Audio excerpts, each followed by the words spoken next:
एक शांत गांव में रामू नाम का एक मेहनती किसान रहता था। उसके साथ उसकी पत्नी, जिससे सब बाई कहते थे, और उसके 4 बेटे रहते थे। रामू सुबह सुबह उठकर खेतों में काम करता था।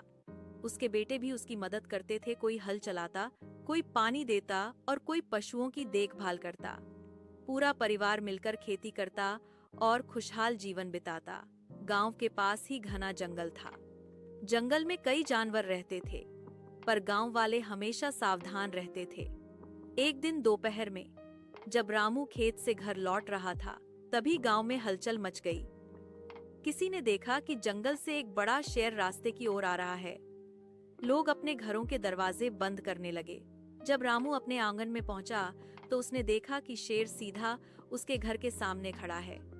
उसके बेटे डरकर अपनी माँ के पास जमा हो गए।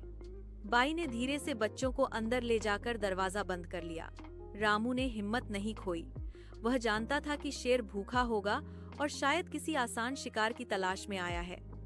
उसने जल्दी से एक खाली मिट्टी का बड़ा घड़ा उठाया और चाक चौबंद होकर खड़ा हो गया। फिर उसने पास रखे सूखे भूसे को बाहर फेंका ताकि शेर का ध्यान उस तरफ जाए। शेर भूसे की आवाज सुनकर उधर मुड़ा।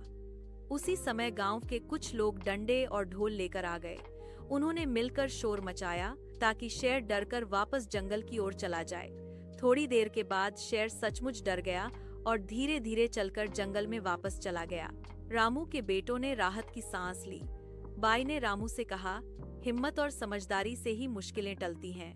रामू हंसकर बोला, और परिवार साथ हो तो हर डर छोटा पड़ जाता है। उस दिन के बाद पूरा परिवार और गांव वाले और ज्यादा सतर्क रहने लगे और जंगल के करीब काम करते समय सावधानी बरतने लगे।